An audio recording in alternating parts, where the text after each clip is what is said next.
नमस्कार। चलिए आज प्रतिशत यानी परसेंटेज के पूरे कॉन्सेप्ट को समझते हैं और कोशिश करते हैं कि इस पर अच्छी पकड़ बना ले, वो भी बहुत कम समय में।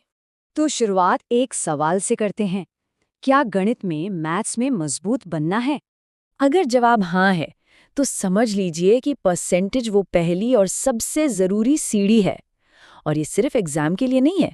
आप सोचिए, शॉपिंग में डिस्काउंट समझने से लेकर फ़ोन की बैटरी लाइफ देखने तक हर हर जगह ये काम आता है। तो चलिए फिर शुरू करते हैं। अच्छा, सबसे पहले तो इस शब्द को ही पकड़ते हैं, प्रतिशत। इसका मतलब एकदम सीधा है, प्रति 100, मतलब हर 100 में से। तो सबसे ज़रूरी नियम जो हमेशा याद रखना है वो बस ये है, जब भी किसी नंबर के साथ ये परसेंट का निशान दिखे तो इसका सीधा सा मतलब है कि उस नंबर को 100 से डिवाइड किया जा रहा है, बस, और कुछ नहीं। चलिए, इसको कुछ एग्जाम्पल्स से समझते हैं। जैसे 50% का मतलब हुआ 50/100, 25% का मतलब हुआ 25/100, और ऐसे ही आगे भी। ये नियम हर जगह हर नंबर पर लागू होता है। और पता है इसका मतलब क्या है? इसका मतलब ये भी है कि हम फ्रैक्शंस यानी भिन्न और परसेंटेज के बीच बहुत आसानी से अदला बदली कर सकते हैं। अगर कोई भिन्न है, उसको परसेंटेज में बदलना है तो बस 100 से गुणा कर दीजिए, और अगर परसेंटेज को भिन्न में बदलना है तो 100 से भाग दे दीजिए। सिंपल। यहाँ स्क्रीन पर कुछ बहुत कॉमन परसेंटेज और उनके फ्रैक्शन वाले रूप हैं। इनको अगर याद रख लिया ना तो खासकर एग्जाम्स में कैलकुलेशन बहुत फास्ट हो जाएगी और काफ़ी टाइम बचेगा। ठीक है, अब बात करते हैं इसके बेसिक फॉर्मूले की। किसी भी चीज का परसेंटेज निकालने के लिए जो हिस्सा है उसको टोटल से डिवाइड करना है, और फिर जो जवाब आए उसे 100 से मल्टीप्लाई कर देना है। एक उदाहरण से समझते हैं।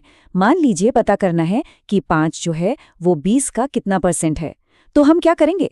बस इन नंबर्स को फॉर्मूले में डाल देंगे, 5/20 गुणा 100, और हमारा जवाब आ गया 25%। अच्छा, अब एक बहुत ही कॉमन टाइप की प्रॉब्लम देखते हैं, जब किसी नंबर का कुछ परसेंट निकालना होता है। इसको सॉल्व करने के 3 आसान स्टेप्स हैं। पहला, परसेंटेज को फ्रैक्शन में बदलो। दूसरा, उस फ्रैक्शन को नंबर से मल्टीप्लाई करो। और तीसरा, बस कैलकुलेट करके आंसर निकाल लो। अब देखते हैं कि परसेंटेज में बढ़ोतरी या घटोतरी, मतलब परसेंट इंक्रीज या डिक्रीज, कैसे निकालते हैं। ये भी बहुत आसान है। बस परसेंटेज की वैल्यू निकालो और उसे ओरिजिनल नंबर में जोड़ दो। जैसे मान लीजिए कोई चीज़ 100 रुपए की है और उसकी कीमत 10% बढ़ गई, तो नई कीमत हो जाएगी 110 रुपए। और अगर 10% कम हो गई तो 90 रुपए। बिल्कुल सीधा।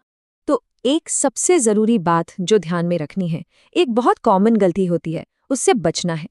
लोग सीधे परसेंट से कैलकुलेशन करने लगते हैं।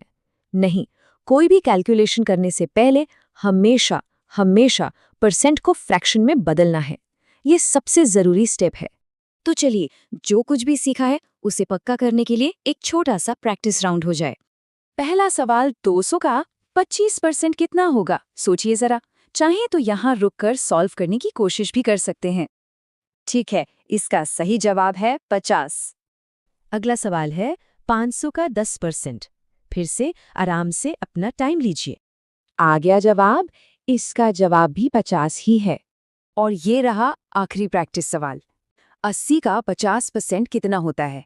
ये तो आसान होना चाहिए। और सही जवाब है 40। बहुत अच्छे।